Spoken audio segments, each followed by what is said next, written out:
이슈 분석 시간입니다. 오늘부터 창작자의 음악 공연권 행사 범위를 확대하는 저작권법 시행령 개정안이 시행됩니다. 앞으로는 커피숍이나 호프집 또 헬스장에서도 매장에서 음악을 틀 때 저작권료를 내야 한다는 얘기인데요. 이와 관련해 대중문화평론가 김원식 박사와 이야기 나눠보겠습니다. 박사님 어서 오세요. 네, 안녕하십니까. 네. 오늘부터 음악 창작자나 가수 또 그 연주자의 권익 보호를 위해 저작권료 징수 범위가 좀 늘어난다 이렇게 좀 듣고 있습니다. 이 공연권이라는 게 정확히 어떤 의미인가요? 네, 공연권이라고 하면 좀 이게 커피 전문점이라든지 뭐 주점에 과연 해당이 되느냐 이렇게 이제 볼 수가 있잖아요. 왜냐하면 이제 무대에서 하는 뭐 공연 여기에 대한 뭐 사용료를 공연권료라고 하는 거 아니냐 이렇게 볼 수가 있겠는데요. 사실 간단하게만 말씀을 드리면 이런 이제 매장도 공연하는 어떤 무대라고 이제 가정을 하는 겁니다.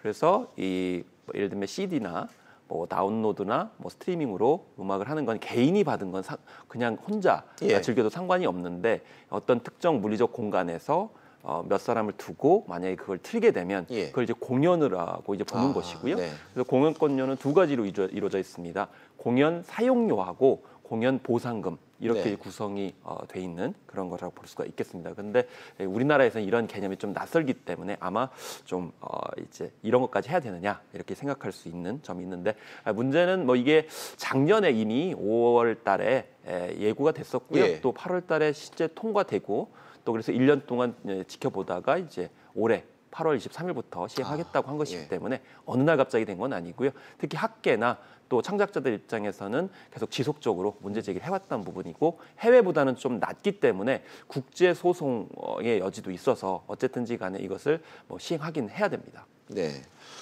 그러면 이번 저작권료 시행령 개정 오늘부터 시행되는 이 모든 공공장소에서 음악을 틀면 저작권료를 내야 하는 건지 저희 방송국 건물에서도 이 헬스장이나 뭐 식당 같은 데서 음악을 계속 틀고 있는데 저작권료를 내야 한다 이렇게 이해하면 되는 건가요? 그렇습니다. 그래서 뭐 헬스장을 체력 단련장이다, 피트니스 클럽이다 이렇게 얘기를 하고 있잖아요.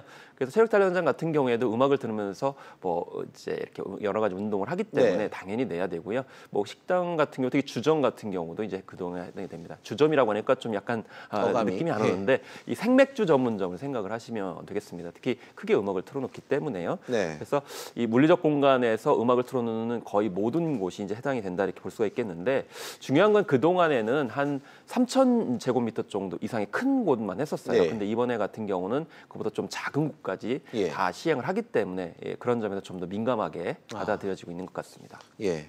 그렇다면 저작권료는 얼마나 부담해야 되는지 또 어떻게 징수하는지 이 부분도 좀 짚어주시죠. 네, 그래서 뭐 일단 먼저 말씀드리는 것은 50제곱미터 이하 같은 경우는 면제입니다. 그래서 50제곱미터 같은 경우 우리 전통적인 측정 단위로는 15평 정도 미만 같은 경우는 이 면제가 되고요. 이 50에서 이제 100제곱미터의 커피 전문점 같은 경우에는 다 합쳐서 한 4,000원 정도가 이렇게 되는 것이고요. 체력 단련장 같은 경우는 11,400원부터 시작을 합니다.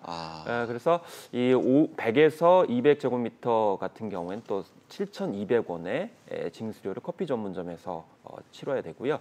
또 이렇게 체력 단련장 같은 경우에는 22,000원 정도. 그래서 쭉쭉 늘어나서 체력 단련장 같은 경우에는 최대 59,600원이어서 좀 약간 비쌉니다.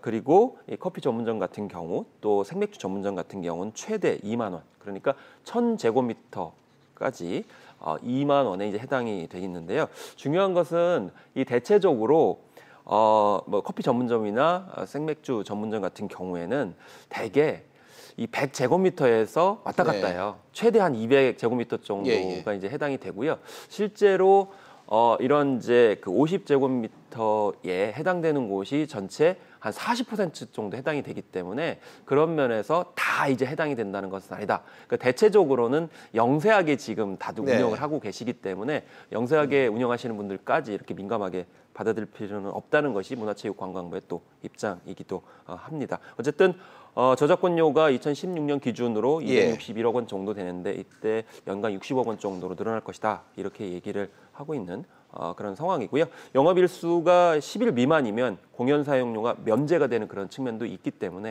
이런 점도 헤아리시면 좋을 것 같습니다. 네, 뭐 업종별로 또 면적별로 또 금액이 좀 달라질 수 있다는 점, 관련 업종에 종사하시는 분들은 좀 챙겨보시면 좋을 것 같습니다. 업주들 입장에서 그런가 하면 늘어난 저작권료가 그 불만이 좀 있을 수도 있겠다 이런 생각이 좀 갑자기 드는데 저작권료 앞서 말씀하신 그 소송 가능성도 있다고 하셨는데 이 부분도 좀 설명해 주시죠. 일단 공연권료를 납부하는 것이 좀 약간 쉽지가 않은 측면이 있습니다. 무엇보다도 이 공연을 그러니까 음악을 얼마나 틀었는지를 네. 정확하게 집계하는 것이 사실상 힘들다는 그렇죠. 거죠. 뭐 예를 들면 노래방 기기 같은 경우는 노래를 얼마나 부르는 것이 예. 객관적으로 이게 나올 수가 있습니다. 그 장치가 이제 들어있기 때문에요.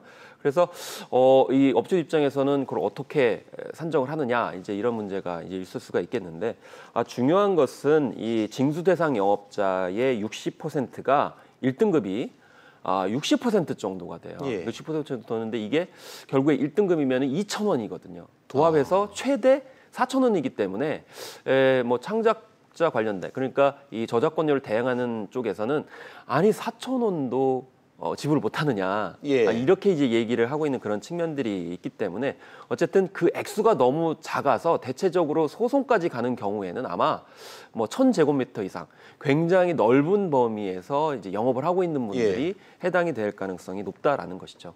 알겠습니다. 최근 또 한국음악저작권협회가 편의점 등 그 주요 프랜차이즈 업체들의 과거 5년치 공연권료를 지급해달라 이러면서 지급을 요구했는데 무려 100억 원을 요구했다는 얘기가 좀 화제가 됐어요. 이게 좀 배경을 설명을 드려야 돼요. 예. 이 한국음악저작권협회 같은 경우는 이런 저작권 신탁단체 이제 4개 중에 한 곳인데요. 그런데 원래 이 저작권료 관련해서 문제가 불거진 것은 2008년에 스타벅스였어요. 그러니까 스타벅스에서 음악을 많이 트는데 저작권료를 안 내고 있는 거거든요. 스타벅스 입장은 뭐냐면 아니 우리가 CD를 샀고 또 스트리밍을 이제 구매를 했는데 왜 굳이 매장에서 음악을 틀었을 때 돈을 내야 되느냐라고 이제 내질 않았어요. 예. 소송을 걸었죠. 그래서 법원의 판단은 뭐냐면 저작권은 좀 약간 다르다. 저작권은 너무 많이 이게 여러 가지가 있다. 예를 들면 복제권, 배포권, 뭐 공중 뭐 송신권 이렇게 2차 저작권료까지 해가지고 분리되어 있는데 공연권은 따로 내야 된다라고 하면서 2012년에 월 2만 원 정도를 내야 된다라고 하면서 10년치를 2억 4천만 원을 내라고 판결을 내렸어요. 그러면서 이 공연권료가 문제가 불거졌기 때문에 이번에 음악저작권협회가 얘기하는 것은 이 편의점 또 그 외에 이런 커피 전문점들을 국내 기업들이 운영을 하고 있잖아요. 그래서 예를 들면 뭐 SPC 그룹이라든지 롯데 GRS, GS25 주요 기업들. 예, 그렇습니다. 이디야 뭐 커피베이 같은 경우인데 이런 기업들도 내라. 그런데 5년치 해서 100억 원 정도 내라 이렇게 얘기한 거예요. 스타벅스에 비교를 해보면 좀 약간 액수는 작을 수가 있지만 왜냐하면 이제 상위층이 아니기 때문에요. 저작권 신탁단체 같은 경우는 이번 판결에 대해서 불만이 많습니다. 왜냐하면 스타벅스 같은 경우 이번에 5배가량 낮아지게 됐어요. 왜냐하면 전에 아까 말씀드렸잖아요. 무조건 2만 원 내라고 했는데 스타벅스 같은 경우 매장이 100제곱미터 정도밖에 안 되거든요.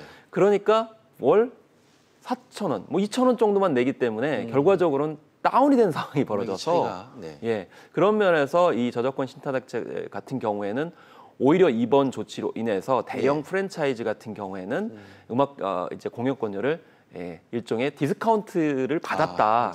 이렇게 얘기를 하고 있기 때문에 전반적으로는 이게 반드시 저작권료가 오른 것이냐 이렇게 볼 수가 없어서 아마 저작권 신탁단체 같은 경우는 따로 소송을 걸 가능성도 또 있어서 좀 단순하지는 않습니다. 네, 알겠습니다. 사실 우리나라가 저작권에 대한 인식이 굉장히 그동안 낮지 않았습니까? 불과 10여 년 전만 해도 음원을 돈 주고 다운받는다, 돈 내고 든다 이런 개념이 좀 없었잖아요. 좀 어떻게 보십니까? 그래서 이 영국식 창조경제론이 있거든요. 이 영국식 창조경제론의 핵심은 국민이 스스로 어떤 저작권을 가지고 소득을 영위하고 생활한다. 이게 기본적인 개념이에요. 그래서 이게 창작자의 이제 저작권료만 생각하는 사실 전 국민이 지금 오디션 프로그램에 출연하는 상황 아니겠습니까? 그렇기 때문에 좋게 보면 전 국민이 저작권료가 이제 가질 수 있는 그런 상황이 되는데 중요한 것은 이 저작권 인식이 좀 약간 낮다는 거죠. 그래서 우리만 좀 비싼 거 아니냐 이렇게 생각할 수 있지만 이 미국 같은 경우 커피 전문점의 그 공연 사용권료 혹은 공연권료를 보면 평균 35,000원이에요. 그리고 독일 같은 경우는 평균 2만 원, 그리고 영국 같은 경우도 15,000원이고 아까 이제 4,000원 말씀드렸잖아요. 예.